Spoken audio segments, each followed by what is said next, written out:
Baik, Bismillahirrahmanirrahim. Assalamualaikum warahmatullahi wabarakatuh. Selamat siang, teman-teman mahasiswa semuanya. Suara saya kedengeran nggak? Boleh tolong dikonfirm? Waalaikumsalam Pak. Kedengeran Pak. Kedengeran ya. Oke, apa kabar semuanya? Sehat? Sehat semuanya? Alhamdulillah. Alhamdulillah. Ini siapa nih? Alfian yang jawab ya. Oke, anyway, karena kelas kita hari ini online ya, saya expect biar kita bisa tetap menghidupkan suasana kelas offline nih. Jadi, saya mohon untuk setiap kelas online kita, teman-teman bisa tolong dinyalain ya kameranya. Boleh, saya akan menunggu beberapa dari kalian untuk nyalain kamera, paling enggak setengahnya lah. Nyala. Biar nanti kita bisa mulai perkuliahannya, saya juga bisa melihat apakah teman-teman semua memahami materi dengan baik atau tidak, begitu. Oke, silakan dinyalakan kameranya.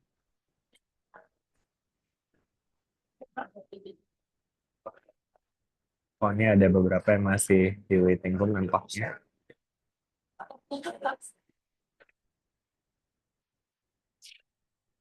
Ya, silakan ya, kalau belum pada nyala, kita nggak akan mulai. Karena ini Raihana udah nyala, makasih Raihana. Udah ada Liana juga, udah ada Puji.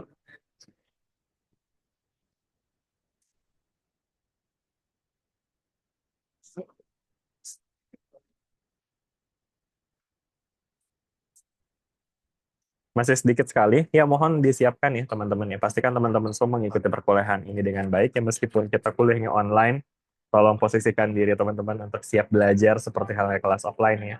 Kalau bisa duduk di kursi yang baik, siapin buku catatan, alat tulisnya ya. Pastikan teman-teman semua nggak sambil rebahan kuliahnya ya. Kalau memang ada yang mau sambil rebahan, mending nggak usah ikutan, nggak apa-apa. Nanti bisa ikutan, bisa lihat di recording. Baru ada 7 yang nyala. Kita dari berapa total mahasiswa semuanya, Raihana? 30 bukan sih? Tapi kalau misalnya nabrak misalnya di 33, Pak. 33. Tapi kalau nggak salah kemarin Raihana bilang ada yang lagi aslab juga ya? Berapa orang? 7 orang ya? ini nggak sekali Ya, dapat. kalau di sini ada 7 orang yang di asal. 7 orang yang aslab. Berarti sisanya yang nggak aslab ada 20-an ya berarti ya. 20 berapa tuh? 25, 26. Ini udah hadir 22. Ya mungkin berarti mungkin bisa tolongin dikasih tahu ya teman-temannya yang lain bahwa perkuliahan kita sudah dimulai. Mudah-mudahan bisa segera join ya. Mana baru ada 6 orang. Yang lain silakan dinyalain kameranya. Gak apa-apa teman-teman kalau misalnya sama teman-teman gak siap untuk ikut kuliah, gak ikut kuliah juga gak apa-apa. Nanti akan ada recordingnya, jadi nanti teman-teman bisa ikut apa lihat dari recordingnya aja. Oke, udah ada nambah lagi nih ya. Udah ada Sabrina, Risma, Atala, Cynthia. Makasih udah nyalain kameranya. Buat yang belum, mudah-mudahan bisa dinyalain juga ya.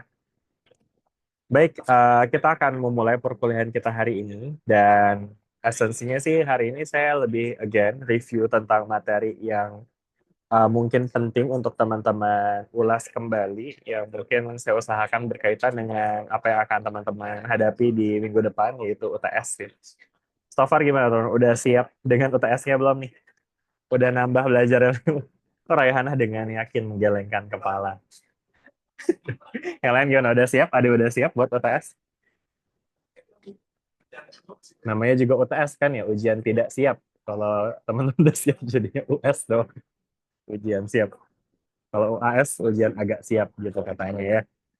Oke, anyway, ya udah meskipun siap nggak siap, tetap kita akan hadapi UTS-nya kan. Jadi ya mudah-mudahan teman-teman bisa menyiapkan dengan baik ya untuk UTS-nya. Dan hari ini kita akan coba untuk mempersiapkan hal tersebut ya, di mana di UTS nanti ya memang intinya tuh ada topik tentang apa yang sudah teman-teman pelajari ya selama 1 semester ini ya. Jadi nanti di UTS nanti kurang lebih itu nanti materinya akan berkaitan dengan getaran, lalu juga gelombang berjalan. Intinya sih itu aja dulu ya.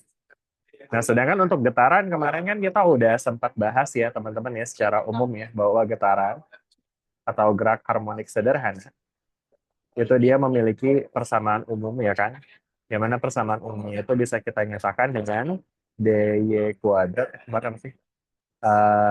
D kuadrat X per dt kuadrat sama dengan negatif omega kuadrat dx per dt, ya kan? Ya, sorry, oke, X aja gini.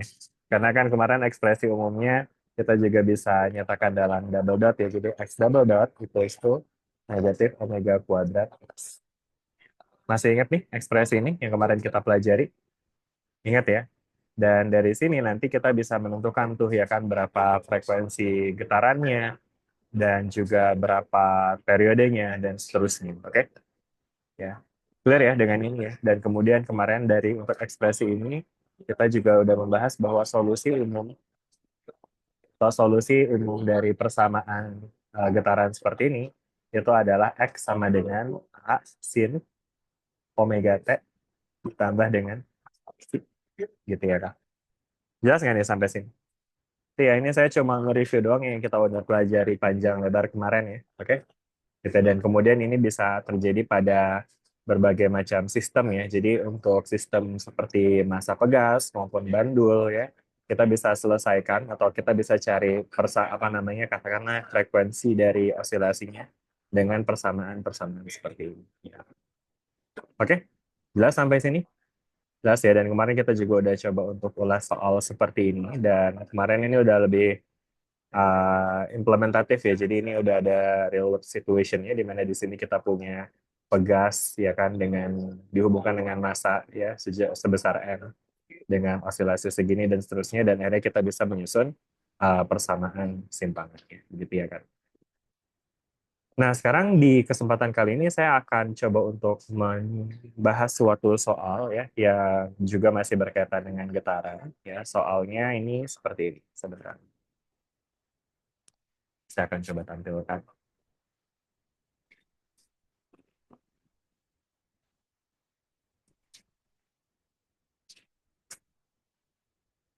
Oke.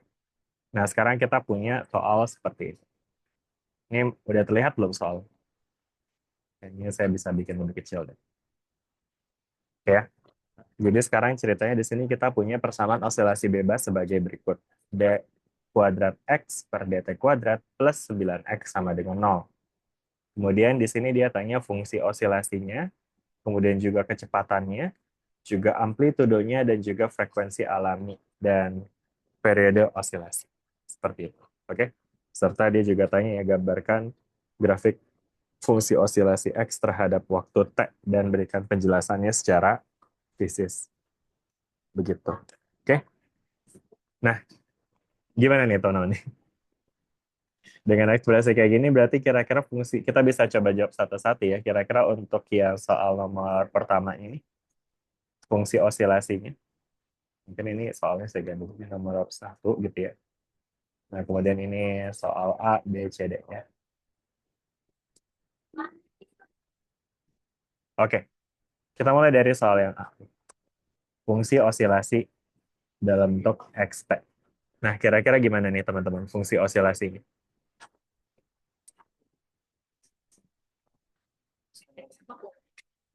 Gimana kemarin fungsi osilasi?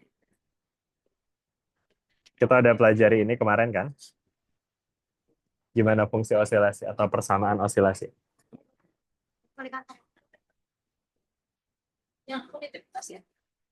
Gimana?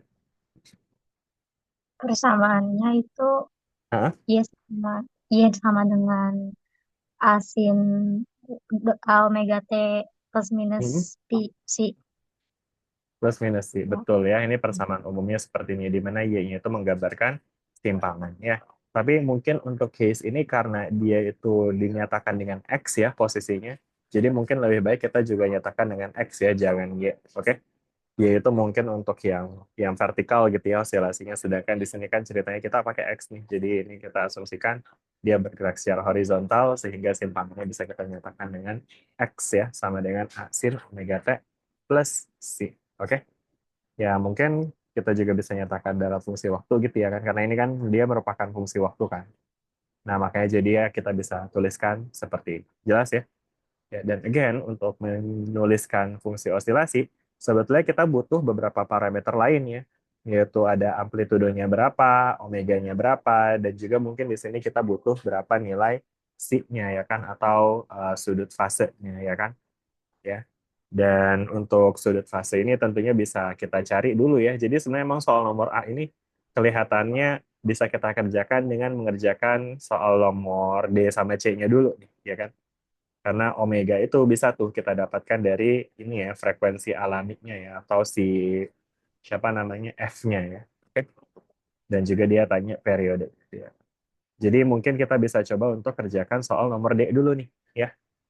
Nah untuk soal nomor D, kita coba untuk mencari, Siti kenapa nih? Cara-cara Siti lagi kesal misalnya. Ya. Oke, untuk yang nomor D gimana nih? Untuk frekuensi alami atau periode osilasi dari bentuk kayak gini. Gimana cara cari frekuensi alami dan periode osilasi?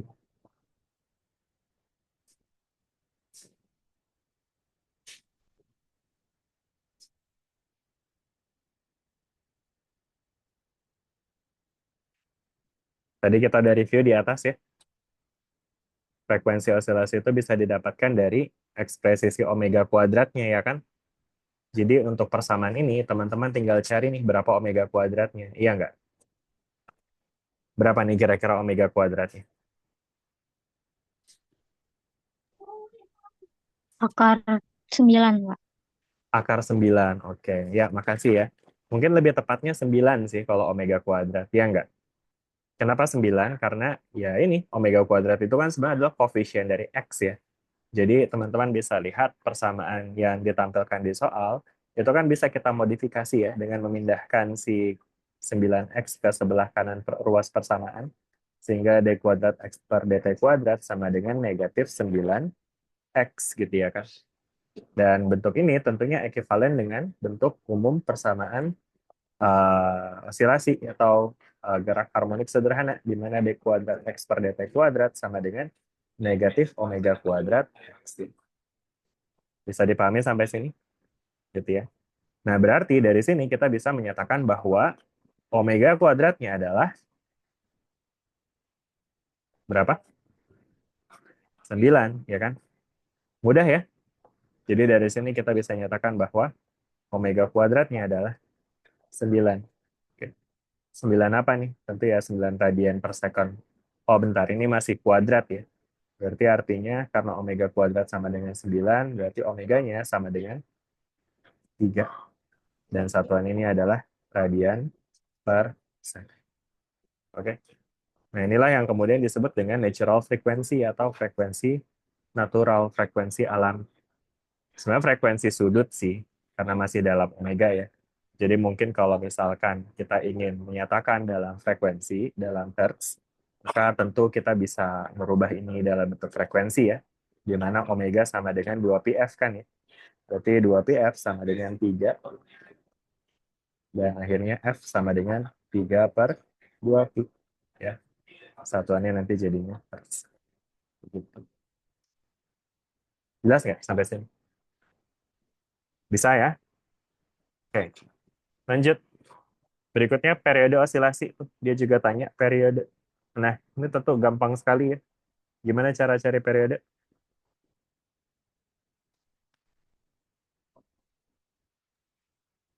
Tinggal Periode 1 dibagi frekuensi. tinggal 1 dibagi frekuensi, betul sekali ya. Jadi 1 per F. Ya artinya apa nih? Karena tadi kita udah punya F-nya dalam bentuk apa namanya pecahan nih. Berarti 1 per F itu ya tinggal kita balik aja ya. Jadi 1 per 3 per 2 pi jadinya 2 pi per 3. Jadi T sama dengan 2 pi per 3. Dan satuannya adalah second atau detik. Udah. Oke, jelas nih. Untuk soal nomor D sudah bisa kita jawab ya. Ada pertanyaan nggak sampai sini? Nah, ini agak nomor A kita simpan dulu ya. Oke, berikutnya ada apa lagi nih? Dia juga tanya nomor C nih, amplitudo ya. Nah, amplitudo ini sebetulnya kan berkaitan dengan simpangan dari simpangan awal ya, simpangan awal dari suatu osilasi ya kan.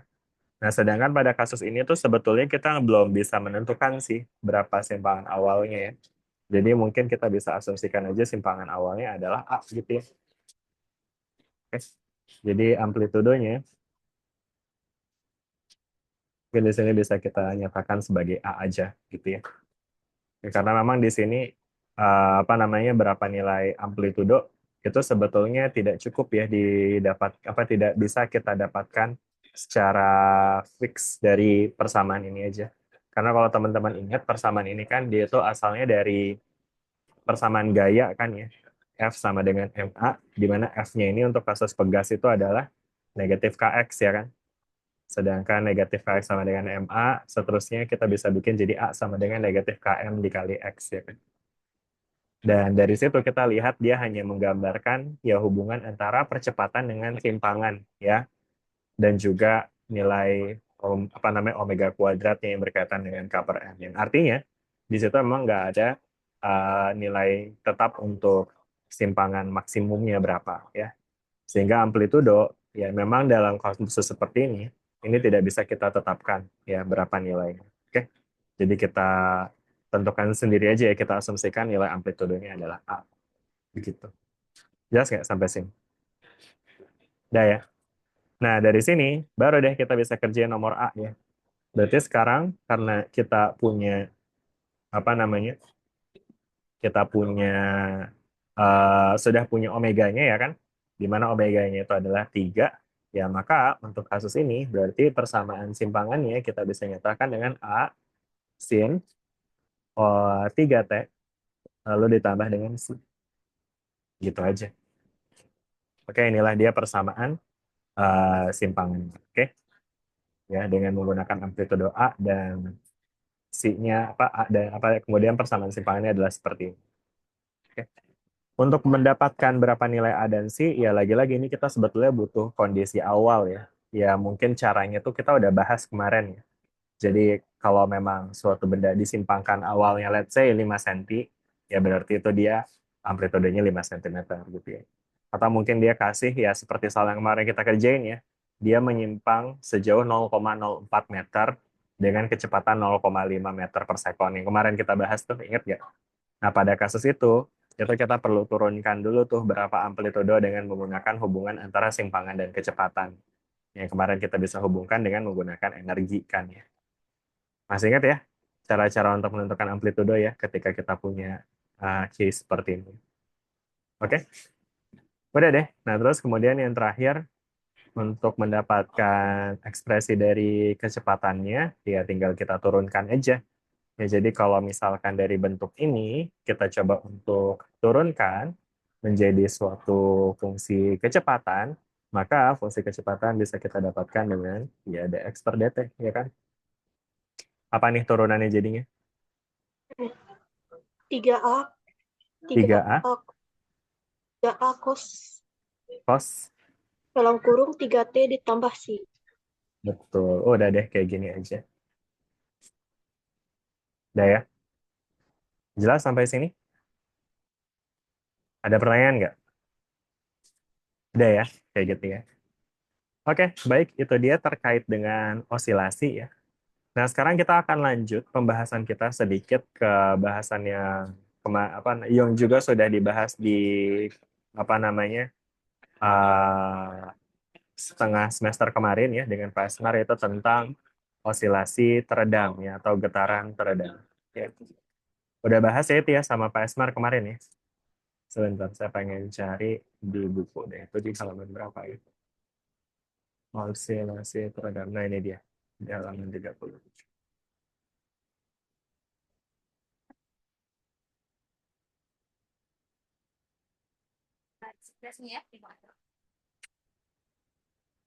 Oke. Ini sebentar ya. Oh, oke. Nah, ini dia. Nah, jadi kalau sekarang kita akan coba untuk tingkatkan ya analisis kita dari osilasi harmonik ya menjadi osilasi teradam ya, atau teman-teman bisa lihat di buku juga ya, itu adalah di buku yang pain kemarin itu dinyatakan dengan istilahnya damped simple harmonic motion atau osilasi teredam. Nah, bagaimana sistem osilasi teredam? Jadi secara umum osilasi teredam itu tersusun dari sistem osilasi yang mungkin kalau kita ambil contohnya seperti kemarin ya, kita bisa punya pegas ya dengan koefisien pegas K konstanta pegas K dengan benda bermassa M. Oke? Ya. Nah, ketika si pegas ini membuat si massa berosilasi menyimpang ke kanan dan ke kiri gitu ya. Nah, di sini kemarin kita sudah bahas kan ya beberapa esensi dari osilasi ini ya, di mana ketika suatu benda let's say sedang menyimpang ke sebelah kanan gitu ya kan, maka artinya nanti dia akan mengalami gaya ke arah yang berlawanan gitu ya. Jadi katakanlah misalkan sekarang posisi benda sedang berada di sini. Oke. Artinya dia sedang menyimpang sejauh X. Oke. Dan katakanlah dia juga sedang bergerak ya. Katakanlah gerakannya dia ke arah sini. X dotnya ya. Nah, maka nanti dia akan mengalami gaya tarik oleh si pegasnya, ya enggak? Di mana gaya tarik yang diberikan oleh pegas, tentu dia nanti akan berkebalikan dengan simpangannya, ya kan? Jadi akibat akibat adanya simpangan ini akan ada gaya tarik oleh pegas nih ke arah sini, ya kan? Yang nilainya pun kita bisa nyatakan sebagai Kx, namun arahnya berlawanan. Gitu ya. Nah, inilah yang kita miliki pada kasus osilasi sederhana, ya, simple harmonic motion. Nah, sekarang ketika kita punya damped oscillation, dan damped simple harmonic motion, nah ini nanti akan ada ketambahan satu faktor gaya lagi, ya, yaitu gaya gesek gitu ya. Di mana gaya gesek ini, ya, dia itu akan selalu berlawanan dengan arah geraknya. Jadi kalau arah geraknya itu ke sebelah kanan, ya, maka nanti gaya geseknya akan berarah ke kiri. Ya. Dan sebaliknya, kalau partikelnya sedang bergerak ke kiri, maka nanti gaya geseknya akan berarah ke kanan. Oke? Nah, berapa nilai gaya gesek? Nah, gaya gesek ini bisa kita modelkan dengan dengan persamaan ya, F sama dengan kita bisa pakai koefisien gesek ya. Misalkan katakanlah koefisiennya adalah R ya. Jadi kita bisa nyatakan dengan Rx dot. Di mana gaya gesek ini menunjukkan bahwa besarnya gesekan yang dihasilkan pada sistem itu akan sebanding dengan kecepatan. Ya. Jadi dari persamaannya teman-teman bisa lihat dia ada kesebandingan dengan kecepatannya. Jadi semakin besar kecepatannya, semakin besar x dotnya, maka semakin besar juga gaya geseknya. Ya. Sebaliknya ketika partikelnya sedang diam, ya berarti x dotnya 0, katakanlah pada titik terjauh begitu, maka nanti gaya geseknya juga jadi 0 begitu. Dan ini tentu make sense ya, karena gesekan itu sederhananya dia disebabkan oleh gerakan ya. Jadi kalau bendanya lagi nggak bergerak, kecepatannya lagi 0, maka gaya geseknya pun juga akan menjadi 0 juga. Begitu. Jelas sampai sini? Jelas ya? Oke. Nah, sekarang dari ekspresi ini, maka kita bisa hubungkan dengan menggunakan hukum Newton kedua. Hukum Newton kedua, benar ya? Hukum Newton kedua di mana sigma F sama dengan MA lagi, ya kan? Nah, namun kali ini sigma F yang kita punya tidak hanya berisi Kx aja, namun juga akan ada faktor tambahan yaitu R X dot, oke? Sama dengan MA, atau mungkin kita bisa nyatakan dengan X double dot. Begitu. Jelas sampai sini? Ya. Sehingga akhirnya dari sini kita bisa nyatakan kalau kita pindahkan semua ke sebelah kanan persamaan, maka sekarang kita akan punya MX double dot ditambah dengan RX dot ditambah dengan KX akan sama dengan ini. Gitu ya. Nah, ini adalah persamaan umum dari osilasi teredam. Oke. Jadi ini adalah persamaan umum osilasi teredam. Dah. Oke, clear sampai sini? Ada pertanyaan nggak sebelum kita moving on? Udah jelas sampai sini? Ada pertanyaan nggak? Nggak ya? Ya. Enggak, Pak. Nah, sekarang kita akan mencoba untuk mencari nih solusi dari persamaan umum ini. Ya. Jadi challenge-nya mirip kayak yang kemarin di osilasi sederhana. Kalau di osilasi sederhana kan ini persamaan umumnya ya. Nah, solusinya adalah ini, sinusoidal. Ya. Kenapa sinusoidal? Karena kemarin kita udah membuktikan ya bahwa ternyata turunan pertama dari sinusoidal itu akan menjadi omega A sin, dan turunan keduanya, x double dotnya, itu jadi negatif omega kuadrat A sin lagi, yang adalah x, ya kan? Jadi artinya ini bisa menjadi solusi karena ya terbukti ketika kita turunkan 2 kali, dia bisa mendapatkan ekspresi seperti ini. Begitu. Jelas nggak sampai sini? Jelas ya? Oke. Nah, sekarang tantangannya adalah untuk yang kita punya di sini nih, ya kan? Kalau kita punya seperti ini, maka solusi umumnya akan seperti apa? Ya. Nah, ternyata solusi umumnya adalah dia akan menjadi persamaan eksponensial, teman-teman. Jadi, secara umum, persamaan seperti ini, ya, nantinya bisa kita selesaikan dengan menggunakan ekspresi eksponensial. Mana ya, bentar. Nah, ini mungkin di sini. Kita bisa selesaikan dia dalam bentuk seperti ini. C sama dengan. Ya, mungkin saya langsung ke solusi ini. Jadi solusinya dari persamaan ini adalah solusi umum. Kita akan menjadi X sama dengan X sama dengan C alfa dikali T. Oke? Jadi persamaan eksponensial. Kenapa kita harus susun dalam bentuk persamaan eksponensial? Karena dengan persamaan eksponensial ini nanti kita bisa nyatakan x dot-nya sama x double dot-nya ya. Yang pertama dx per dt-nya atau x dot-nya itu bisa kita nyatakan dengan apa nih? Masih ingat nggak cara untuk menurunkan persamaan eksponensial? CE alpha T. Turunannya jadi apa?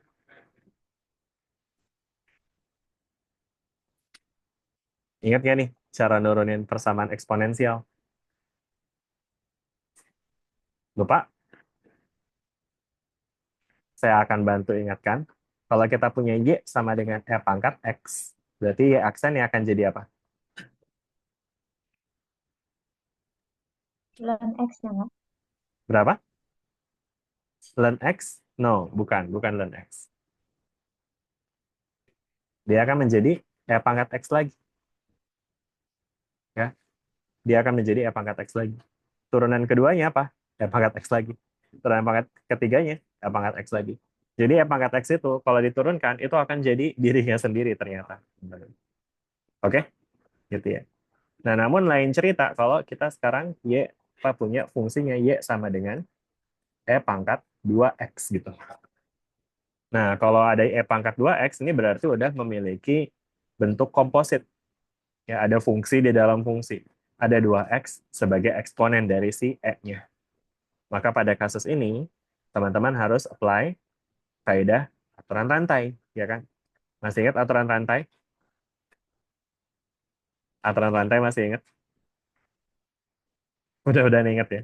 Jadi dalam aturan rantai itu kita turunkan dulu fungsi luarnya, habis itu kita kalikan dengan turunan dari fungsi dalamnya. Oke? Nah, sehingga untuk case yang ini, F pangkat 2X ya, dari luar itu kan dia fungsinya eksponen kan. Berarti kalau diturunkan sesuai dengan kaidahnya tadi, dia akan menjadi F pangkat 2X doang. Oke? Gitu ya. Nah, namun kita harus kalikan dengan turunan dari fungsi dalamnya. Di mana dalamnya ini kan ada 2X nih. Berarti turunan dari 2X itu tidak lain tidak bukan adalah apa? Apa turunan dari 2X?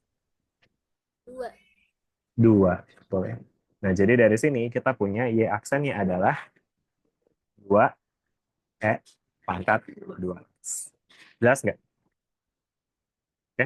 Nah, sekarang kalau kita turunkan lagi, akan jadi apa dia? Kita turunkan menjadi turunan keduanya. Akan jadi apa dia? Turunan dari 2E2X. Caranya sama kayak tadi ya. E pangkat 2X-nya dibiarin ya kan. Nah, namun sekarang kita kalikan dengan turunan dari si 2X-nya lagi, yaitu 2.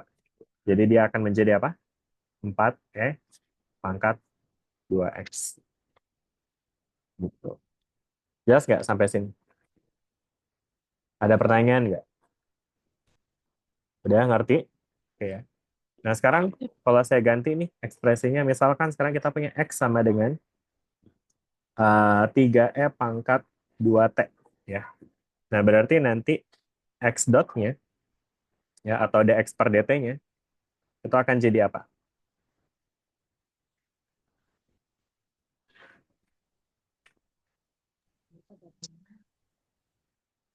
Jadi apa nih? 6 pangkat 2T. 6, betul ya. Karena ini akan ada 3E pangkat 2T, lalu dikalikan dengan turunan si 2T-nya, yaitu 2. Jadinya nanti akan jadi 6E pangkat 2T. Dah, gitu aja. Jelas nggak sampai sini? Jelas ya? Jelas.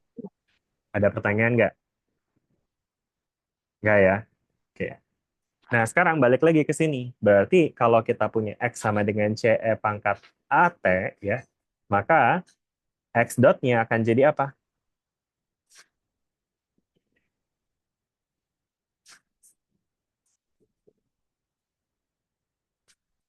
X dot-nya akan jadi apa?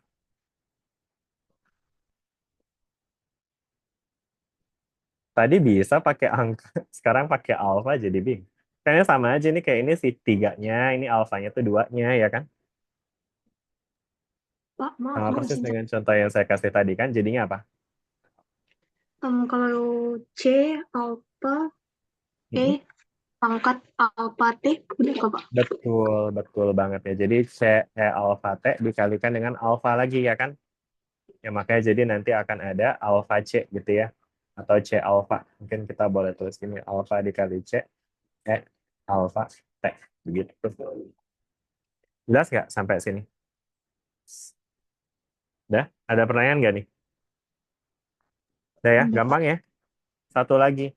Nah, sekarang turunan keduanya terhadap T atau si X dot double dotnya, kita akan menjadi apa? Alpha kuadrat C, E, pangkat alpha T. Ya, alfa kuadrat CE pangkat alfa dikali T. Gitu. Udah bisa dipahami sampai sini? Udah ya. Ini review dari turunan ya, turunan eksponensial aja, turunan eksponensial. Oke, jelas sampai sini? Udah ya.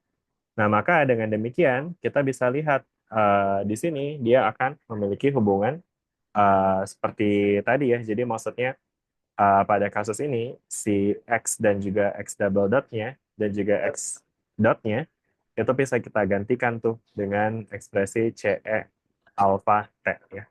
Sehingga kalau persamaan yang kuning ini X dot X double dot sama X-nya itu kita gantikan, maka nanti kita akan punya ekspresi M alpha kuadrat CE alpha T ya. Ditambah dengan R alpha CE alpha T ditambah dengan K CE alpha T akan sama dengan 0. Begitu ya. Jelas nggak sampai sini? Ya.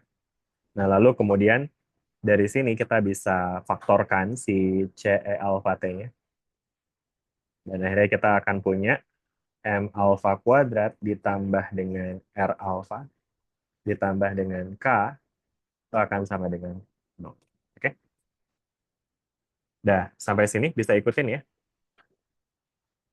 Oke ya? Pak, Ya, boleh ulang nggak Pak jelasinnya? Yang yang M mana tuh? alpha kuadrat. Oh, oke. Jadi, tadi X-nya ini kan kita definisikan dengan CE alpha T, ya enggak? Oke? Atau jangan X dulu deh. Kita dari yang alpha kuadrat dulu deh. Tadi X double dot kita dapat bentuknya seperti ini, ya enggak? Oke? Nah, sekarang X double dot itu kan ada di sini nih. M dikali X double dot. Berarti sekarang M dikali X double dot boleh kita tulis sebagai M dikali dengan alpha kuadrat CE alpha T. Jadilah dia yang ini. Jelas, Cynthia? Ya.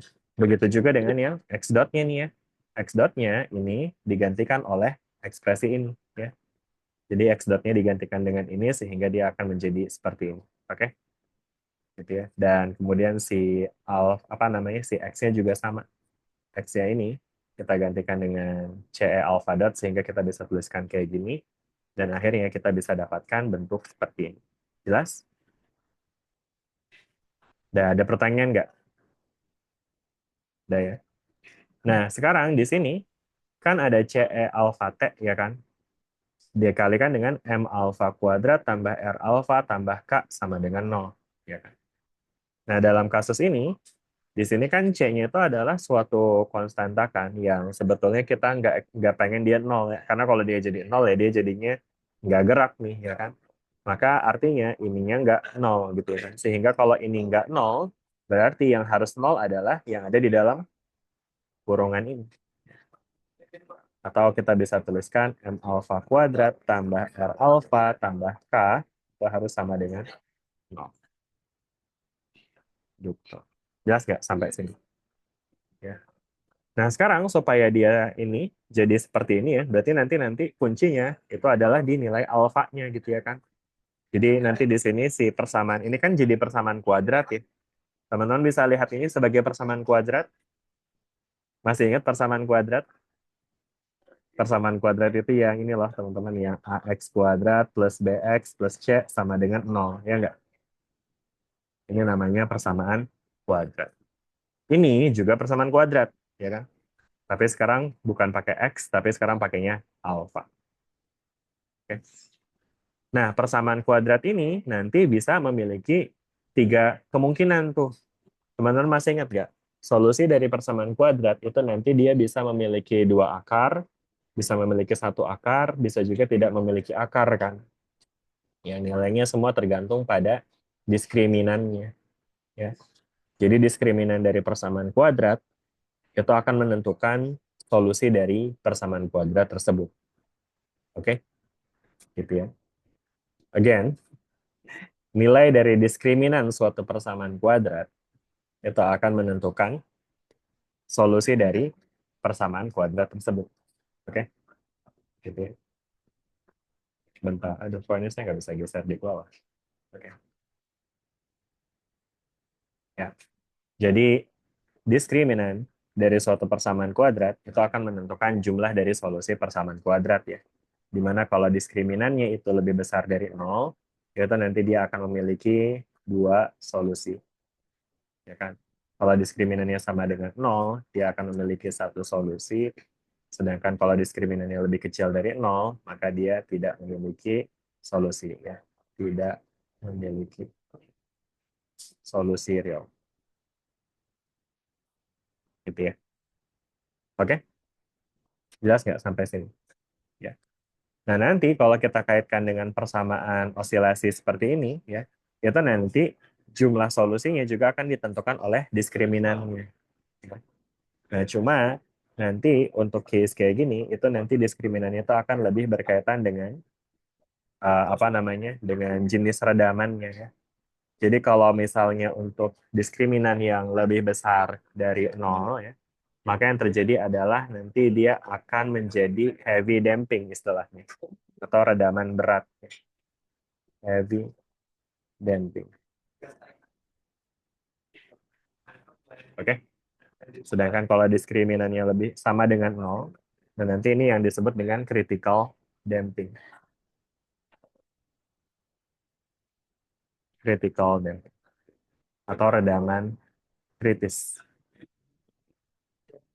Sedangkan kalau diskriminannya lebih kecil dari 0, nah ini nanti akan menjadi damped oscillation harmonic. Oke. Jadi dia akan menjadi damped atau teredam simple harmonic motion. Nah,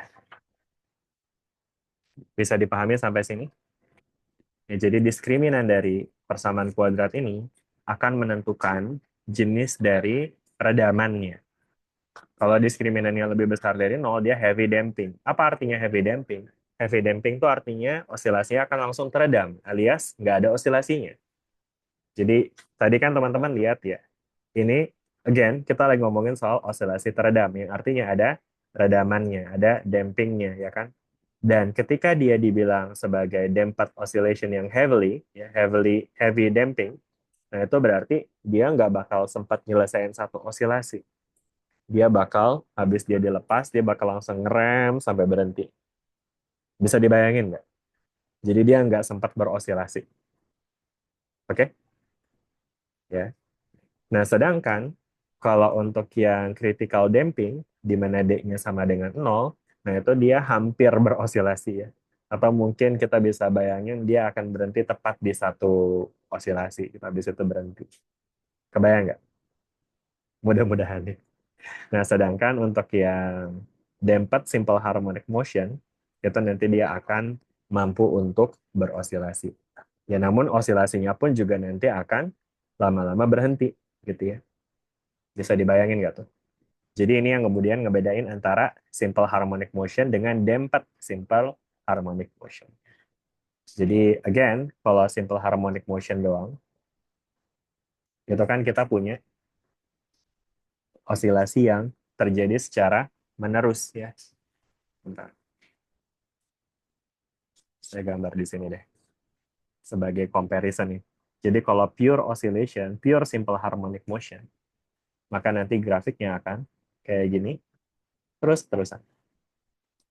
Oke? Nah, sedangkan kalau untuk yang damped simple harmonic motion, grafiknya akan kayak gini. Gitu. Kebayang nggak? Jadi teman-teman bisa lihat ada pengurangan amplitudo. Ya, yang nanti lama-lama dia bakal pelan-pelan dan bahkan nanti jadi nol gitu ya. Ya. Nah, nanti seberapa cepat dia meluruh ya, seberapa cepat dia teredam, itu nanti tergantung pada ya damping coefficient ya, koefisien redaman. Oke, jelas?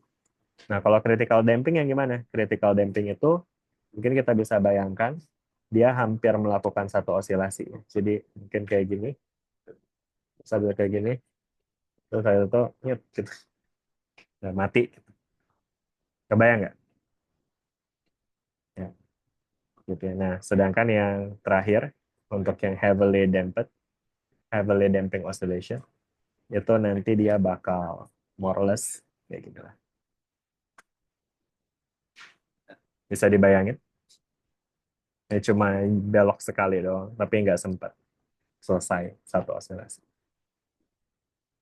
Udah? Clear? Udah, Pak. Ada pertanyaan nggak sampai sini? Udah ya? Jelas ya? Oke. Nah, sekarang, tadi again, semua ini akan tergantung pada diskriminannya kan ya. Di mana diskriminan itu, masih ingat nggak teman-teman? Formula dari diskriminan.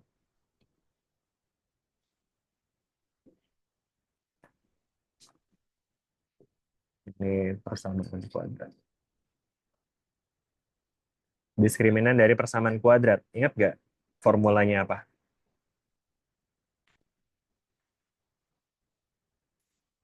Apa ya?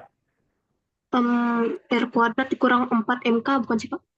Waduh, iya itu nanti arahnya ke situ tuh betul. Tapi diskriminan dulu, diskriminan dari persamaan kuadrat. Diskriminan dari persamaan kuadrat itu adalah B kuadrat minus 4AC. Ingat gak tuh? Ya kan? Ini tuh biasanya ada di rumus ini nih, yang untuk cari solusi persamaan kuadrat kan. Jadi biasanya mungkin teman-teman ingat X12 sama dengan minus B plus minus akar dari B kuadrat min 4AC per 2A. Nah, ingat rumus ini nggak? Zaman SMA ya? Waduh, SMA kayak udah lama banget. Tahun lalu masih SMA kan? Masih belajar nggak sih gini-ginian dulu? Belajar banget kan ya? Nah, ini nih teman-teman si diskriminannya ya. Ini namanya diskriminan. Jadi diskriminan itu memang akan menjadi pembeda dari suatu persamaan kuadrat ya, di mana kalau diskriminannya lebih besar dari 0, teman-teman bisa lihat nanti dia akan ada plus minusnya gitu sehingga punya dua solusi. Kalau diskriminannya 0 jadi satu solusi, kalau diskriminannya 0 negatif ya, dia nanti nggak punya solusi real gitu ya kan. Nah, jadi dari sini diskriminannya itu adalah B kuadrat minus 4AC. Gitu. Udah sampai sini? Udah ya. Nah, sedangkan untuk case yang ini, berarti diskriminannya itu kan bisa kita hitung tuh. Apa jadinya diskriminannya?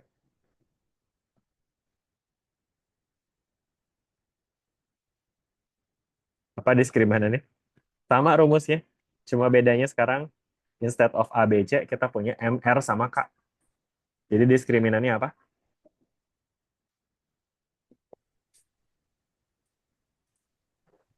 R kuadrat min R 4 kuadrat minus 4 4 M. dikali M dikali K. Betul ya. Oh bentar, tadi kayaknya siapa sih tadi yang jawab? Kayak tadi jawabnya ini ya, R kuadrat minus 4MK ya tadi ya? Betul ya? Iya. Alaksa ya tadi ya, jawabnya itu langsung ya? Dipanggilnya siapa sih? Alaksa, Vega, apa Athena? Athena, Pak. Athena. Athena boleh nyalain kameranya Athena?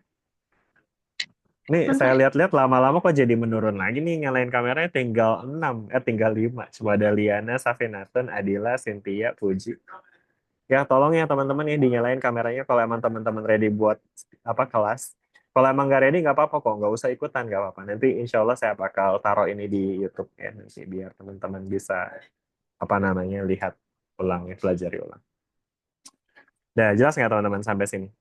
Jadi nanti artinya solusi dari apa namanya simpangan apa dari osilasi teredam itu nanti akan tergantung pada nilai diskriminannya, oke? Gitu ya. Jadi tergantung pada R kuadrat minus 4MK-nya. Oke? Jelas nggak sampai sini? Jelas ya? Ada pertanyaan nggak sampai sini dulu nih sebelum kita lanjut lebih jauh?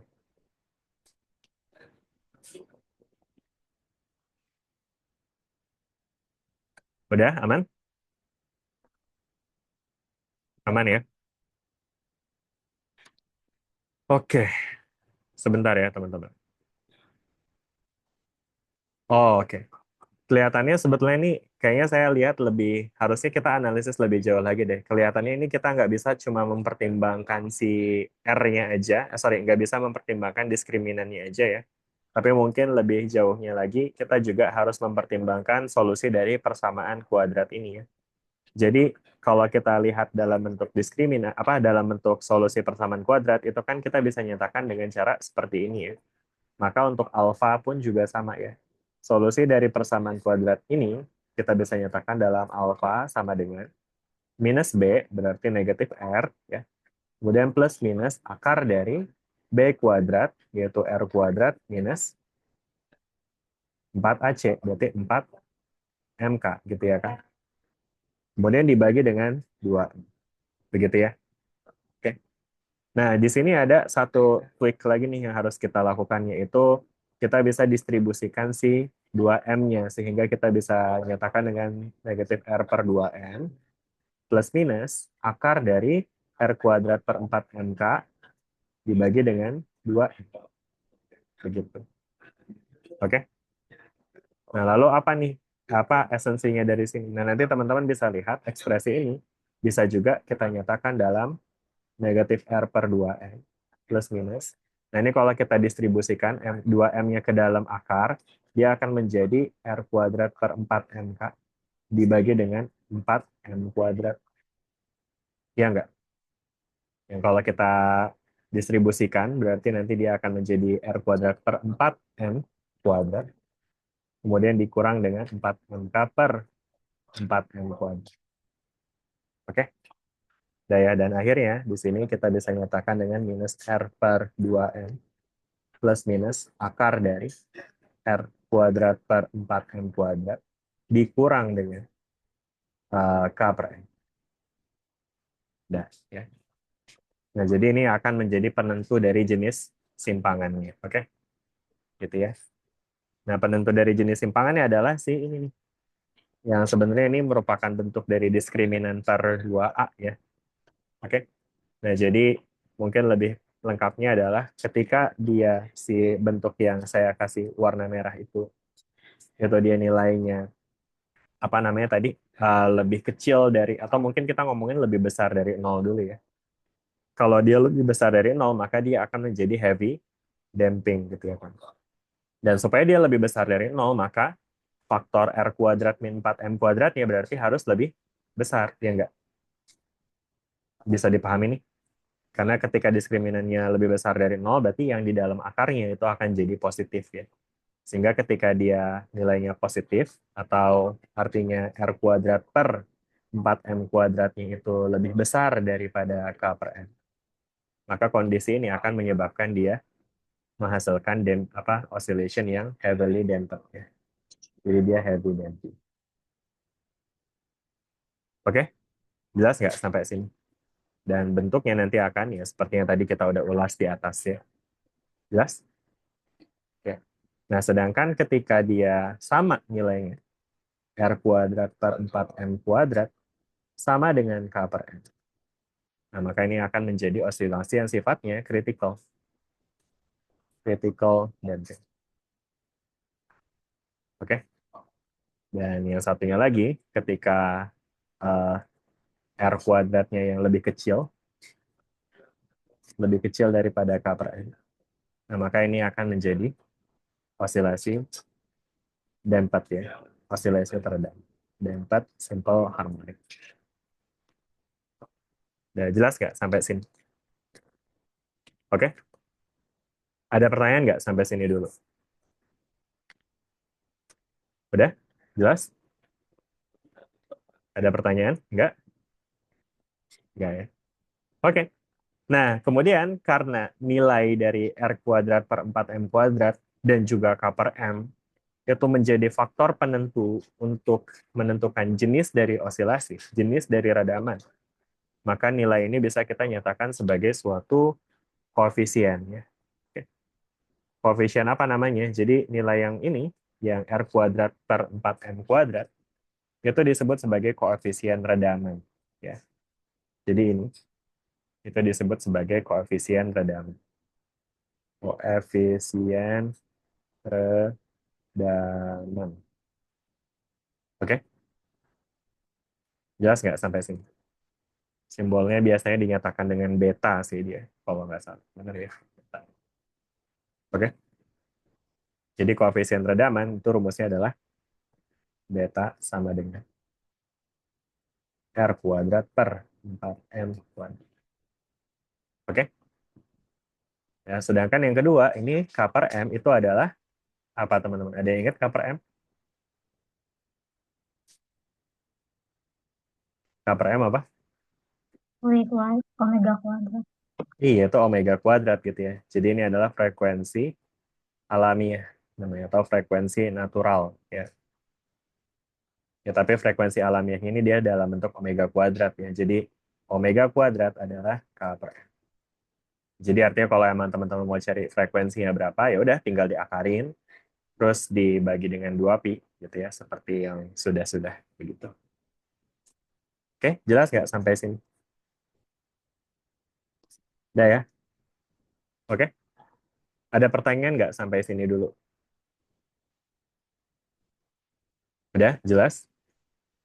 Bisa kita lanjut? Aman ya? Mana nih yang mati kameranya, saya coba panggil nih. Reynal, ada Reynal? Reynal Sihite. Ada Reynal orangnya di sini? Iya Pak, Gimana Reynal? Udah aman? aman Pak. Oke, bisa nyala kameranya Reynal? Bisa?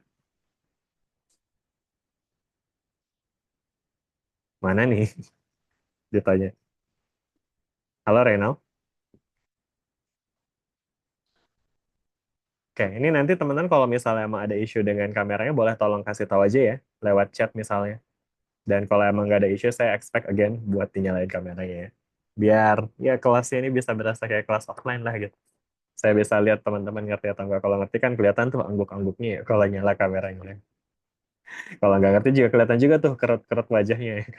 Jadi saya bisa ensure kalau emang teman-teman nggak ngerti ya kita coba untuk bahas lagi, ulang balik, dan seterusnya. Ada pertanyaan nggak sampai sini? Udah ya, aman ya berarti semuanya ya. Bisa kita lanjut? Lanjut ya. Oke. Nah sekarang di sini, oke, ada yang mau tanya? Enggak? Udah. Baik, kalau gitu sekarang kita akan lanjut nih.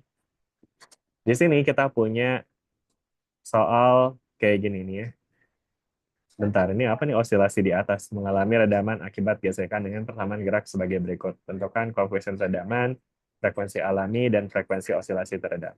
Oh iya, saya di sini belum bahas frekuensi osilasi teredam ya. Jadi mungkin satu hal lagi deh yang mau saya bahas ya. Jadi sekarang, tadi kan kita udah punya ya, ini ada beta sama ini ada frekuensi alami ya namanya ya. Dan frekuensi alami mungkin bisa kita nyatakan dengan omega 0 gitu ya kan. Atau mungkin omega 0-nya itu, ya mungkin nanti kita bisa kaitkan juga dengan omega 0 berarti akar dari K per M begitu ya. Oke. Jadi ini adalah ekspresi dari frekuensi alami kuadrat begitu ya. Jadi mungkin frekuensi alaminya kita nyatakan dengan omega 0 gitu ya. Nah, sekarang ketika si osilasi ini mengalami damped SHM, mengalami simple harmonic motion yang teredam gitu ya kan, getaran harmonik yang teredam, maka nanti frekuensinya akan sedikit berbeda nih dengan frekuensi osilasi harmonik yang natural ya. Nah, sekarang gimana nih frekuensi harmonik yang teredam frekuensinya? Jadi untuk yang gerak harmonik sederhana yang teredam, itu nanti dia akan memiliki ekspresi seperti ini teman-teman. Jadi sebetulnya ini nanti penurunannya juga ada dan saya rasa ini mestinya udah dibahas ya di perkuliahan kemarin. Tapi mungkin saya akan langsung aja menunjukkan bahwa pada kasus damped SHM, itu nanti solusi umumnya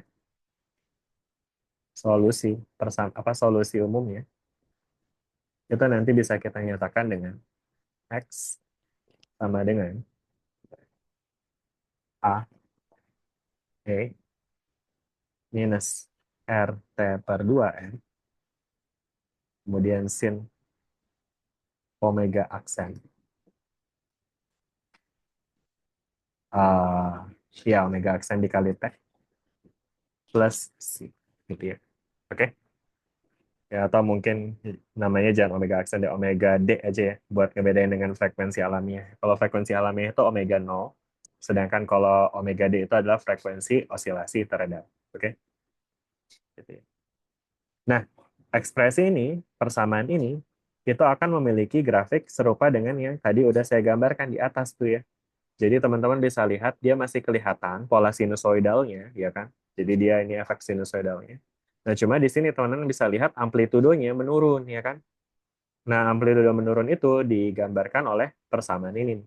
Karena persamaan E pangkat negatif itu akan menjadi persamaan eksponensial yang meluruh begitu ya, yang nilainya itu mengecil sepanjang waktu. Kebayang ya, karena semakin besar T-nya, nanti pangkatnya makin besar juga tapi negatif. Kalau pangkat negatif kan artinya dibagi ya. Jadi semakin besar T-nya, semakin besar pembaginya, sehingga nanti lama-lama dia bakal makin kecil gitu. Oke, jelas sampai sini? Ada pertanyaan nggak nih sebelum kita lanjut? Udah ya? Oke. Oke. Nah, sekarang di sini bentar, kayaknya saya ada salah deh di sini tuh. Ini tuh juga representasi dari beta kuadrat sih sebetulnya. Yang ini nih teman-teman. R kuadrat per 4M kuadrat. Itu adalah representasi dari beta kuadrat ya. Jadi koefisien redaman itu beta yang itu sebetulnya bisa kita dapatin dari akar dari ini ya. Jadi kalau akar dari R kuadrat per 4M kuadrat itu kan akarnya clear ya, jadinya R per 2M. Begitu. Oke?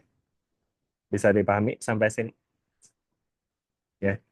Jadi apa tadi namanya koefisien redaman ya, itu tuh dia adalah oke.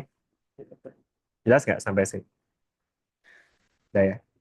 Nah, lanjut lagi. Ya, jadi dari sini nanti teman-teman bisa lihat nih si angka R per 2M itu sebetulnya muncul di sini nih, ya kan? Ya, jadi si ini nih. Itu kan sebenarnya adalah beta dikali T, ya enggak? Karena ini ada R per 2M-nya, ya kan?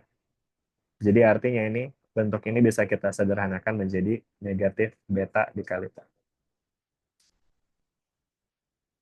Ya, di mana beta ini adalah koefisien redaman. Oke. Jelas sampai sini? Ya, ya. Nah, terus kemudian habis itu apa? Yang belum ada ini ya, omeganya ya, teman-teman. Nah, si omega D ini, teman-teman, itu nanti teman-teman juga bisa merujuk ke apa namanya ulasan di buku yang apa namanya buku Pain yang teman-teman biasa jadikan sebagai acuan. Jadi omega D itu bisa kita dapatkan dengan akar dari beta kuadrat dikurang omega 0 kuadrat. Gitu aja. Oh, kebalik ya? Kebalik, sorry. Dia adalah omega 0 kuadrat dikurang beta kuadrat. Gitu. Oke, gitu ya. Nah, sehingga kalau misalkan kita ganti ekspresinya dengan menggunakan omega 0 itu kan akar K per M ya. Berarti omega 0 kuadrat adalah ya K per M aja. Ya, sehingga dari sini kita juga bisa nyatakan omega D atau frekuensi osilasi dari getaran yang teredam itu bisa kita nyatakan dengan akar dari omega 0 kuadrat which is K per M dikurang dengan beta kuadrat which is R kuadrat per 4N. Nah, ini dia. Oke? Udah? Bisa dipahami? Ada pertanyaan nggak sampai sini dulu? Udah ya? Oke. Nah, udah rasanya lengkap semua bahan yang kita butuhkan untuk mengerjakan soal yang ini. Oke. Nah, sekarang di sini kita punya suatu osilasi dengan persamaan gerak sebagai berikut. Nah, sekarang di sini dia tanya berapa koefisien redamannya, berapa frekuensi alaminya, dan berapa osilasi teredamnya. Oke? Gitu ya. Nah, mari kita coba untuk analisis lagi ya, teman-teman ya. Tadi masih ingat nih ekspresinya kayak gimana bentuk umumnya? Mana yang jadi beta, mana yang jadi omega 0?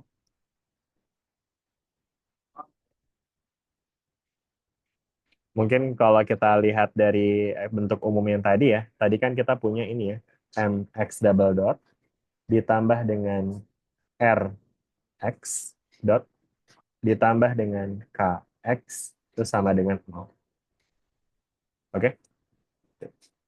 Nah, kemudian perhatikan kalau ini persamaannya ini kita bagi semua dengan m supaya jadi satu nih depannya kayak gini.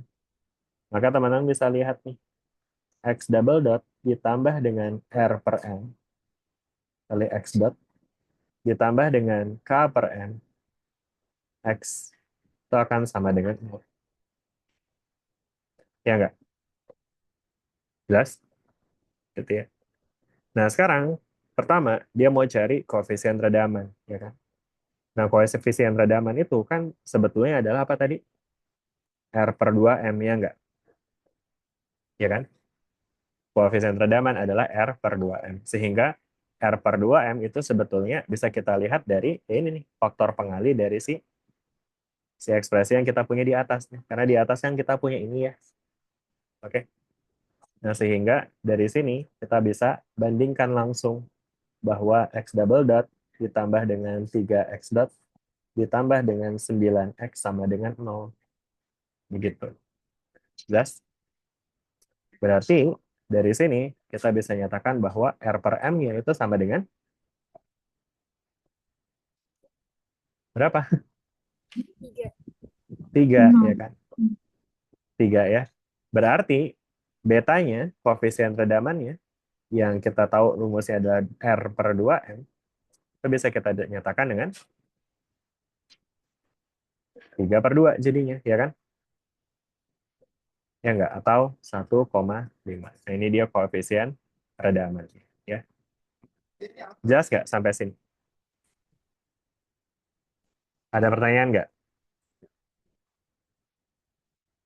Jelas, jelas? Ya, untuk soal yang A ya. Ini soal nomor 2. Oke. Nah, berikutnya yang kedua apalagi tuh yang ditanya? B. Frekuensi alaminya. Berapa frekuensi alami?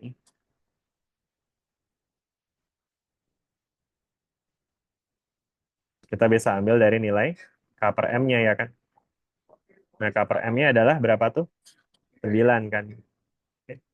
Nah, berarti berapa tuh frekuensi alaminya? Frekuensi alami itu kan bisa kita nyatakan dengan omega ya. Omega 0 ya. Di mana omega 0 adalah akar dari K per M. Ya kan? Berapa akar dari K per M? 3 ya, Pak. Akar dari 9, ya kan? Yaitu 3. Ya.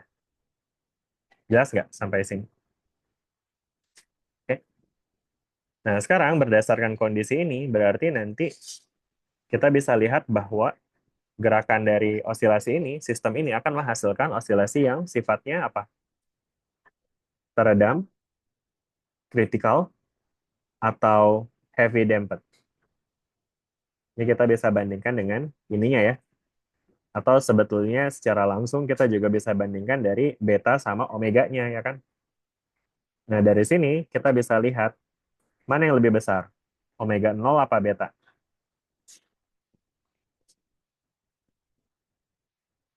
Omega 0 atau beta yang lebih besar?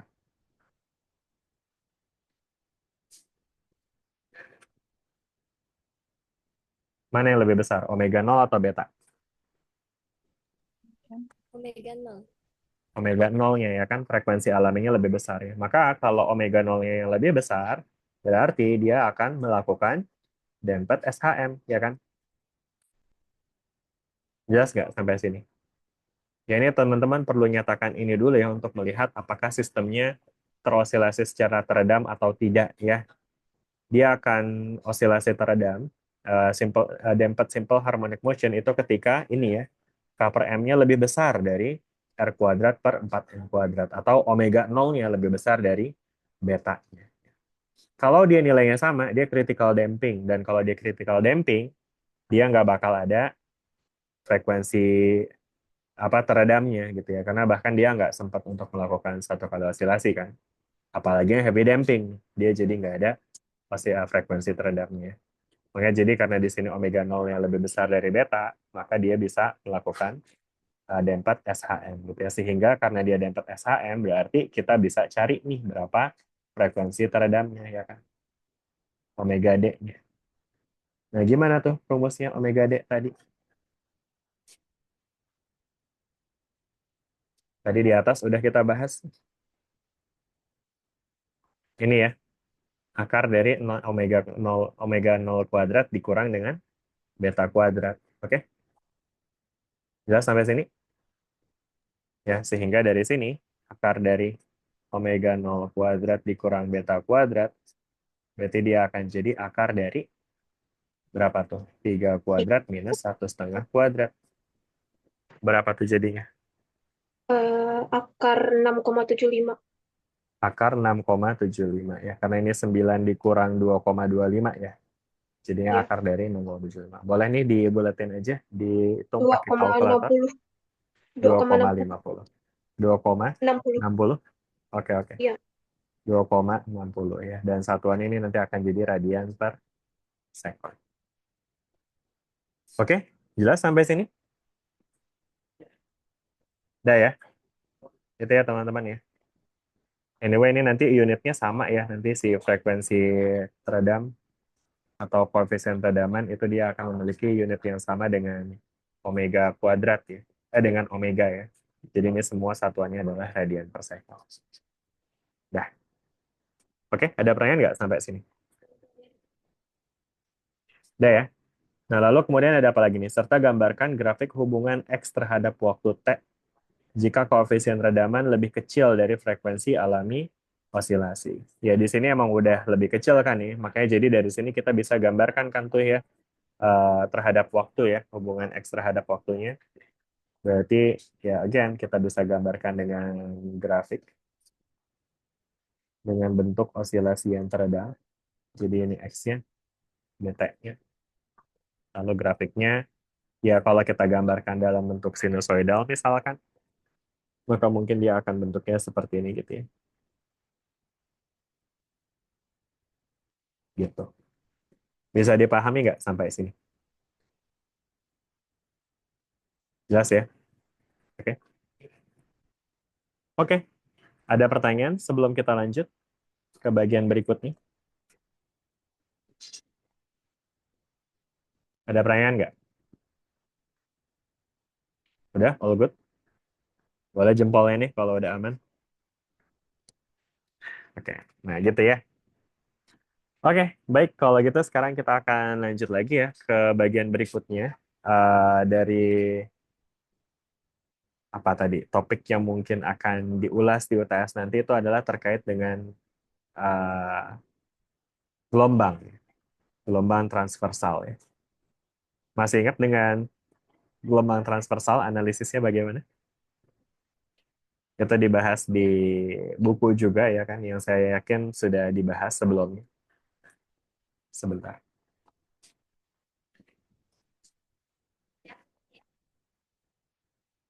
Oke. Nah, jadi kalau teman-teman ingin merujuk ke materi yang ada di buku, teman-teman bisa lihat di chapter 5-nya tuh, di buku Pain. Di situ ada diskusi tentang gerakan gelombang transversal. Oke. Nah, gelombang transversal itu gelombang yang seperti apa? Gelombang transversal itu adalah gelombang yang memiliki puncak dan lembah gitu ya kan. Jadi mungkin sederhananya gelombang transversal itu adalah gelombang yang seperti ini ya. Dia punya puncak dan punya lembah, dan kemudian nanti dia punya apa istilahnya? Dia merambat di suatu medium begitu ya kan. Ya. Dan mediumnya ini biasanya itu adalah mediumnya berupa tali gitu. Oke. Nah, sekarang persamaan dari gelombang itu sebetulnya bisa kita dapatkan dengan cara yang agak mirip dengan cara kita mendapatkan persamaan getaran. Oke. Di mana kita bisa menyusun persamaan getaran itu kan dari hukum Newton dulu ya. Kalau teman-teman ingat lagi, again, kita selalu mulai dari hukum Newton, di mana sigma F sama dengan ma gitu ya kan. Nah, kemudian kalau kasus untuk osilasi harmonik sederhana, yang kayak kita punya di apa tadi gerakan pegas ya, F-nya itu kita cuma punya dari negatif Kx sama dengan ma begitu. Nah, sedangkan kalau untuk yang osilasi teredam itu bentar, ini mungkin saya tambahin. Kalau untuk yang osilasi teredam itu dia ada tambahan lagi ya berupa faktor kecepatan ya atau faktor gaya gesek ya kan. Yang sebenarnya dia kalau kita nyatakan dengan kecepatan ya jadi kayak gini R dikali dengan V ya. V-nya itu tadi X dot tadi tuh. Oke? Gitu ya. Bentar. Ini akhirnya bentuknya jadinya MX double dot ditambah dengan KX sama dengan 0 gitu ya. Sedangkan kalau yang ini bentuknya jadinya MX dot ditambah dengan Rx dot ditambah Kx sama dengan. Begitu ya. Ini yang tadi kita udah punya untuk simple harmonic motion sama damped simple harmonic motion. Nah, sekarang untuk wave equation itu analisisnya pun juga mirip-mirip ya, di mana kita bisa coba untuk mulai dengan menganalisis gaya-gaya apa yang bekerja pada gelombang ya. Jadi kita coba analisis gaya-gaya yang bekerja pada gelombang.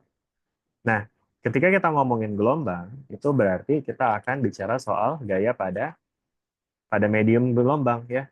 Dan mungkin case-nya di sini kita, bentar ini sebenarnya sifatnya tadi review, jadi saya mau pindah dulu ke sini.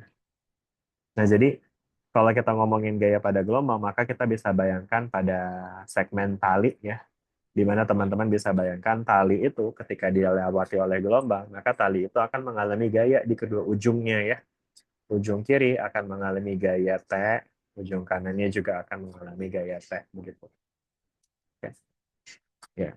Dan saya sebetulnya nggak interest untuk menurunkan ini lebih jauh ya, karena nanti akan terlihat terlalu complicated ya. Cuma sederhananya nanti teman-teman bisa lihat dengan menggunakan analisis gaya, apa namanya analisis sudut kecil, ya.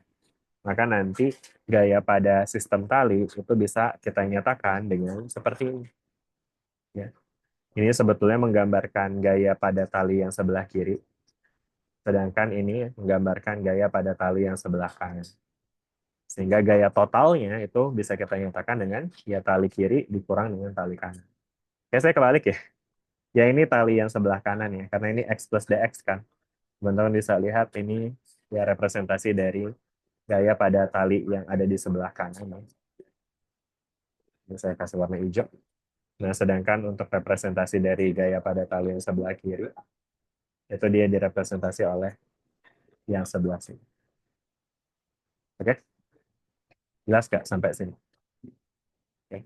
Mungkin kalau misalnya masih agak bingung, saya akan coba untuk proyeksikan aja sih. Jadi sebetulnya nanti teman-teman bisa lihat kayak gini nih. Ini kan T itu kan dia memiliki sudut miring gitu ya kan.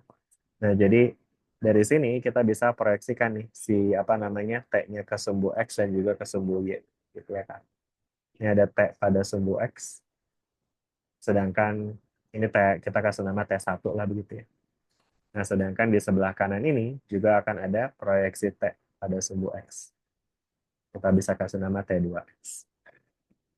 Nah, si T1X ini itu bisa kita kaitkan dengan elemen panjang ini ya. Karena di sini kita bisa lihat, ini kan ada Y-nya ya kan. Jadi teman-teman bisa lihat sebetulnya ketika kita punya theta kayak gini ya kan, berarti nanti kita bisa ambil ini, elemen ini sebagai dy. Aduh, sorry. Ini dy-nya, ini dx. Oke. Nah, sehingga nanti si elemen yang ini, T1x, itu bisa kita cari dengan menggunakan komponen, sorry, bentar, kayaknya saya kebalik deh. Ini T-nya tuh artinya dia harusnya terhadap vertikal ya. Bentar. Jadi, kayak gini. Nah, ini ya, ini T1x. Nah, terus habis itu ini adalah T1y. T2x. Sebenarnya lebih tepat Y ya berarti ya kalau komponennya kayak gini. Ini T1y dan juga T2y. Nah, terus kemudian total gayanya inilah yang akan menyebabkan simpangan kan nanti ya. Jadi kan teman-teman, again, bayangin ya gelombang itu kan dia menyimpang atas bawah kan. Berarti nanti dia dipengaruhi oleh ya total gaya pada komponen Y gitu ya. Sehingga nanti total gayanya, sigma F-nya, itu bisa kita dapatkan dengan T2Y dikurang T1Y. Oke. Di mana T2Y itu adalah T2 cos theta, sin theta. Ya kan? Tetanya lebih tepatnya tetanya yang ini ya, theta plus d theta tuh ya. Dikurang dengan T1 dikali dengan, sorry ini dikali dengan T, ini juga T. T sin theta, begitu. Oke? Nah, baru nih masuk ke analisis sudut kecilnya ya. Pada kasus sudut kecil, sin theta itu nilainya sama dengan tan theta. Oke. Maka di sini dia akan menjadi T dikali dengan dy per dx. Ya. Pada x plus dx, ya artinya dy per dx di sebelah kanan sini, dikurang dengan T dikali dy per dx pada koordinat x. Nah, makanya jadi kalau kita keluarkan T-nya, kita akan dapat ekspresi ya seperti yang dituliskan di sebelah sini lah. Jelas nggak sampai sini? Yaitu analisis gayanya, ya kan? Dan kemudian dengan asumsi bahwa pada elemen kecil itu nanti nilainya akan mirip gitu ya kan? Ya maka nanti selisih dari dy per dx ini itu bisa kita nyatakan sebagai turunan kedua ya dari y terhadap x kemudian dikalikan dengan dx. Ya. Nah, sehingga akhirnya kita dapatkan ini sebagai si sigma f-nya. Jelas nggak sampai sini? Ya, jadi ini adalah total gaya pada gelombang. Begitu. Oke? Nah, jelas sampai sini? Udah ya. Nah, berikutnya kita masukin deh ke hukum Newton ya kan, di mana sigma F sama dengan ma. Di mana sigma F-nya itu adalah T dikali dengan d kuadrat y per dx kuadrat dx. Ini mungkin lebih tepatnya kita pakai do ya, seperti yang dinyatakan di sini sebagai representasi dari turunan parsial. Jadi do kuadrat y per do x kuadrat dikali dengan dx. Nah, kemudian dia akan sama dengan MA, di mana A-nya itu adalah, again, itu adalah percepatan ya. Percepatan dari osilasi yang bisa kita dapatkan dari turunan kedua ya terhadap waktu. Jadi kita bisa nyatakan dengan do kuadrat y per do t kuadrat. Oke? Udah ya, jelas nggak sampai sini? Oke? Nah, sekarang di sini, nah ini ada challenge nih untuk menyatakan M-nya nih. Jadi M-nya ini teman-teman, ini tuh M-nya bisa kita nyatakan dalam bentuk elemen massa ya. Jadi kan di sini massa yang kita punya itu ukurannya sangat kecil ya. Jadi M-nya ini bisa kita nyatakan dengan segmen atau mungkin dinyatakan dengan rapat massa persatuan panjang. Jadi ada yang namanya rapat massa persatuan panjang, simbolnya rho. Nah, dia merepresentasikan M per X. Oke. Sehingga kalau misalkan kita punya M, itu bisa kita nyatakan dengan rho dikali X. Kalau masanya sangat kecil ya, misalnya untuk segmen tali ya, berarti kita bisa nyatakan dengan rho dikali dx gitu. Nah, sehingga ini M yang kita punya di sini juga sebenarnya M dari elemen massa kan, yang nilainya sangat kecil ya. Nah, maka nanti si dm-nya ini bisa kita nyatakan dengan rho dikali dx gitu ya. Sehingga T dikali dengan do kuadrat Y per do X kuadrat dx sama dengan rho dikali dengan dx. Kemudian do kuadrat Y per do T kuadrat. Gitu. Oke. Nah, ya. Panjang ya kelihatannya. Nah, cuma ujungnya nih teman-teman ya, ujungnya adalah once kita udah punya ekspresi seperti ini, ya. Nah, ini teman-teman bisa lihat nih, si ini, rho sama T-nya bisa kita gabung. Jadi rho per T seperti ini. Dan kemudian rho per T ini sebetulnya tidak lain tidak bukan, itu adalah apa dia akan memiliki dimensi dari kecepatan. Karena rho itu kan dia massa jenis ya, massa persatuan panjang. Sedangkan T-nya itu adalah gaya Newton gitu ya. Yang kalau teman-teman lihat dimensinya itu nanti dia akan menjadi dimensi kecepatan. Ya, makanya di sini si rho per T bisa diganti dengan 1/c kuadrat.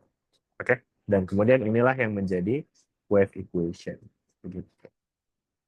Oke. Bisa dipahami nggak ya sampai sini? Ya cuma long story short teman-teman. Nanti teman-teman kayaknya sih nggak bakal diminta untuk menurunkan ekspresi dari gaya ya. Tapi mungkin nanti teman-teman bisa coba untuk apa namanya modelkan persamaan ini gitu ya. Tunjukkan bahwa pada kasus gelombang itu dia memiliki ya turunan kedua terhadap panjang X itu sama dengan 1/c kuadrat dikali dengan do kuadrat Y per do T kuadrat. Oke, bisa dipahami nggak sampai sini? Ya, jadi inilah yang disebut dengan persamaan gelombang transversal atau lebih umum persamaan gelombang. Dah? Jelas sampai sini? Jelas ya? Kayaknya saya perlu ralat nih. Kalau nggak salah nanti bakal ada diskusi tentang ini juga. Jadi pastikan teman-teman bisa describe ini dengan baik ya. Mulai dari analisis gayanya tadi, kemudian sampai ke ujung seperti ini. Ada pertanyaan nggak nih sebelum kita lanjut? Kita masih ada waktu ya sekitar 10 menit lagi. Untuk mendiskusikan sisa-sisa, kalau masih ada yang bingung, silakan ditanyain.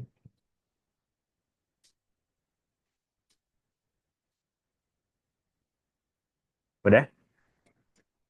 Jelas? Jelas?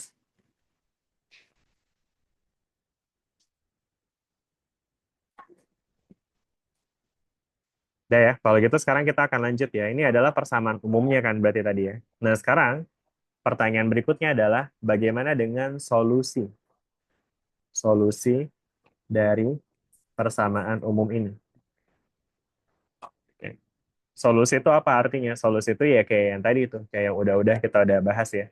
Jadi tadi teman-teman udah lihat bahwa untuk kasus yang kayak misalnya yang getaran osilasi biasa gitu ya, kan kita punya ekspresi kayak gini tadi teman-teman ya, d kuadrat x per dt kuadrat sama dengan minus omega kuadrat x ya kan.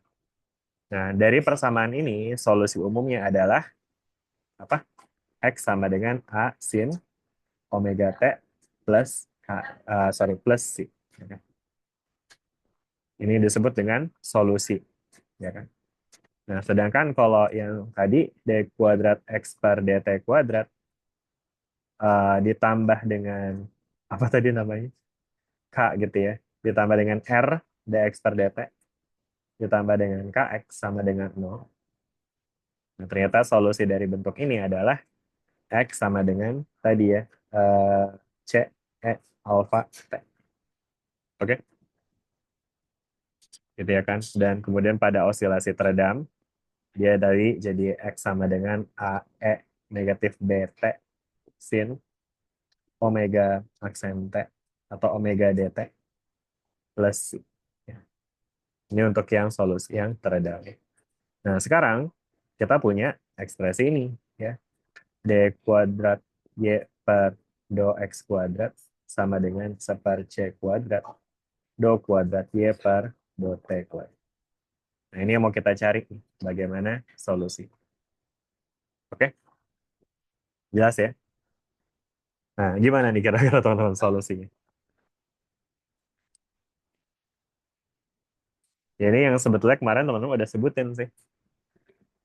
Apa coba solusinya?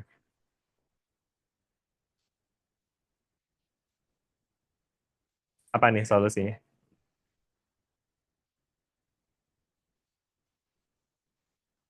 Ada yang tahu apa solusi? Gimana? Nggak ingat?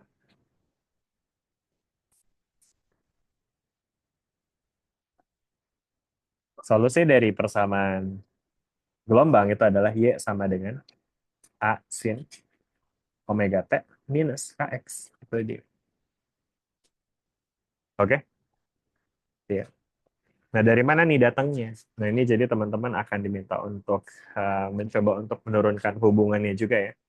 Nah, jadi untuk menurunkan hubungannya, kita bisa mulai dari ekspresi suatu fungsi ya, yang kalau diturunkan, itu menjadi memiliki hubungan C kuadrat seperti ini ya. Nah, fungsinya fungsi apa nih? Jadi fungsi yang mungkin bisa menggambarkan persamaan ini adalah ketika kita punya bentuk Y yang merupakan fungsi dari CT. Mungkin kita di sini bisa tuliskan, bentar dulu. Ya, dalam bentuk ini, misalnya Y sama dengan F dikali dengan CT minus X. Nah, kayak gitu. Oke, perhatikan. Dalam bentuk seperti ini, kita bisa nyatakan Y sama dengan F dikali, apa bukan dikali ya, fungsi dari CT minus X ya. Nah, nanti teman-teman bisa lihat ya, untuk ekspresi seperti ini, kita bisa nyatakan si turunan terhadap X-nya ya. Jadi do Y per do X, itu artinya turunan parsial terhadap fungsi X ya. Dan nanti dia bisa kita nyatakan dengan F aksen dari CT minus X, kemudian dikalikan dengan negatif 1. Ya enggak? Kenapa dikali negatif 1? Karena ini ada aturan rantai. Ya. Masih ingat ya ini aturan rantai? Jadi kita turunkan luarnya dulu, jadi F aksen. Terus kita kalikan dengan turunan dari fungsi yang dalam. Nah, ini karena kita turunkan terhadap X, berarti ini nanti CT minus X diturunkan jadinya negatif 1. Karena CT diturunkan ya jadinya 0 kan. Gitu ya, sehingga nanti kita bisa nyatakan do Y per do X-nya itu adalah negatif F aksen CT minus X. Oke? Itu baru turunan pertamanya tuh, ya kan? Sedangkan turunan keduanya, do kuadrat Y per do X kuadrat, itu berarti kita bisa nyatakan sebagai ya negatif F double aksen CT minus X, nah dikali dengan negatif 1 lagi, karena aturan rantai lagi kan. Sehingga nanti kita akan punya do kuadrat Y per do X kuadrat, itu sama dengan F double aksen CT minus X. Nah, jelas nggak sampai sini? Ya, udah ya, kita punya ini ya, do kuadrat Y per do X kuadrat. Ya, itu nanti dipakai buat merepresentasikan ini. Oke? Nah, sedangkan sekarang dengan bentuk yang sama masih ya, Y sama dengan F dikali, F bukan dikali, F dari CT minus X. Nah, sekarang kalau kita turunkan terhadap T, do Y per do T, nah nanti kita akan dapatkan F aksen dari CT minus X dikali dengan turunan dari fungsi ini terhadap T. Nah, ini kalau diturunkan terhadap T kan jadinya C doang, ya enggak? Sehingga do Y per do T-nya itu akan menjadi C F aksen CT minus X. Gitu. Dan turunan keduanya sekarang, do kuadrat Y per do T kuadrat, itu akan sama dengan C F double aksen CT minus X. Nah, ini dikali lagi dengan C. Gitu ya, sehingga nanti di sini kita akan punya do kuadrat Y per do T kuadrat, itu akan sama dengan apa namanya, C kuadrat, benar ya, kemudian F double aksen CT minus X. Oke, udah ya, sampai sini jelas? Nah, udah deh, dari sini teman-teman bisa lihat ya bahwa ternyata ini kita bisa pasangkan. Ya, kita bisa pasangkan di mana si ini, si F double aksen CT minus X, bisa nih kita ganti dengan ekspresi yang ada di sebelah kiri ya. Dimana ini adalah Oke. Sehingga dari sini kita bisa tuliskan eh, do kuadrat Y per do T kuadrat sama dengan C kuadrat dikali do kuadrat Y per do X kuadrat. Oke. Nah, sekarang kalau kita mau bikin kayak gini tadi ya, kita akan pengen bikin supaya ini di sendirian kan ya. Sedangkan koefisiennya cuma ada di do kuadrat Y per do T kuadrat ya. Nah, jadinya ya bentuknya akan jadi seperti yang tadi kita punya ya. Do kuadrat Y per do X kuadrat akan sama dengan 1 C kuadrat do kuadrat Y per do T kuadrat. Gitu. Oke, bisa dipahami sampai sini? Atau pusing nih udah nih, nggak bisa ikutin. Gak apa. Ini apa senyuman ini memberi makna yang multitafsir nih. Senyum ngerti atau senyum bingung nih? Gimana teman-teman? Ini kita baru saja menunjukkan bahwa fungsi ct minus x, fungsi dalam bentuk ct minus x, itu akan memberikan kita apa namanya persamaan gelombang kayak gitu ya kan? Oke? Kita sesuai dengan persamaan gelombang yang tadi kita udah punya di sini ya, d kuadrat y per do x kuadrat sama dengan 1 c kuadrat do kuadrat y per do t kuadrat. Begitu. Oke? Udah ya. Nah, sekarang udah deh, tinggal kita munculkan kan tadi kita udah punya fungsinya dalam bentuk ya. Jadi artinya dari sini kita dapat petunjuk bahwa suatu persamaan gelombang harus memiliki fungsi ct minus x ya kan. Nah, sedangkan kalau ini gelombang ini kita mau kaitkan dengan simpangan ya, namanya? Dengan persamaan simpangan ya kan. Maka ekspresi dari persamaan umum simpangan yaitu A sin omega T minus C ya, ini harus kita nyatakan dalam bentuk gelombang ya kan, dalam bentuk CT minus X tadi. Oke. Nah, gimana caranya supaya dia bisa kita nyatakan dalam bentuk CT minus X? Nah, ini caranya kita bisa menguraikan aja sih sebetulnya, dimana kita bisa uraikan omega itu menjadi 2πf ya kan. Jadi kalau kita uraikan dia menjadi 2πf, kita akan punya sin 2πf dikali dengan T, ya kan? Dikurang dengan C. Nah, kemudian si 2πf-nya pun juga kita bisa ganti nih dengan 2pi per lambda. Sorry, 2pi per periode. 2pi per periode, ya kan, dikali dengan T. Ya. Nah, sedangkan untuk ekspresi C-nya ini kan dia bentuk fase ya. Jadi artinya di sini kita bisa juga ganti dengan 2pi per lambda dikali dengan X. Oke. Nah, akhirnya dari sini kita bisa lihat nih, ini 2pi-nya itu bisa kita keluarkan. 2pi-nya bisa kita keluarkan, sehingga sekarang ekspresinya bisa kita tuliskan dalam A sin 2pi T per T dikurang dengan X per lambda. Gitu ya. Nah, terakhir, ketika kita punya ekspresi seperti ini, kita bisa kalikan nih dalamnya dengan, kita bisa samain penyebutnya, sehingga kita akan punya A sin 2pi. Nah, ini kalau kita samakan penyebutnya, dia akan menjadi T lambda minus X dibagi dengan, dikali dengan XT gitu ya. Nah, dibagi dengan, atau mungkin ini tadi, ini lambda T dikurang dengan XT dibagi dengan lambda dikali T. Gitu ya. Oke? Nah, lalu terakhir dari sini, kita bisa lihat kalau lambdanya kita keluarin, berarti kita akan punya A sin 2pi per lambda. Lalu kemudian di sini kita akan punya lambda per T dikali T dikurang dengan X T dibagi dengan T. Oke? Gitu ya. Nah, kemudian lambda per T ini akan jadi kecepatan gelombang A sin 2pi per lambda. Nah, kemudian ini adalah kecepatan gelombang, yaitu tadi kecepatannya apa ditulisnya?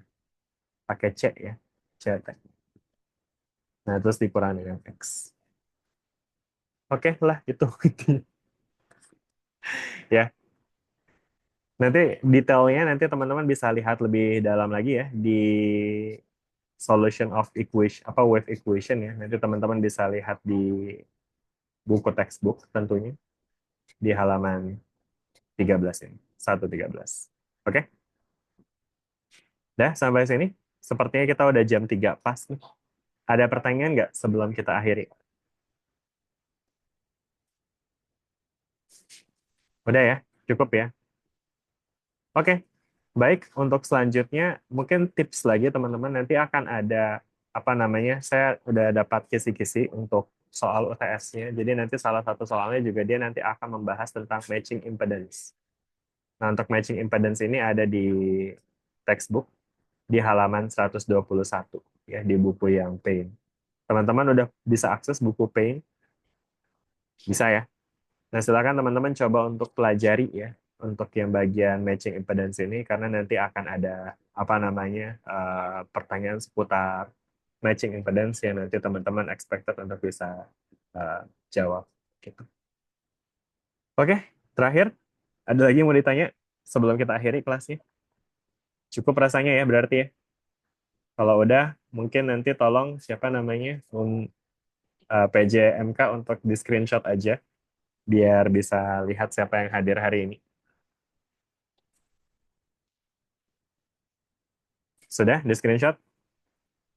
Oke ya.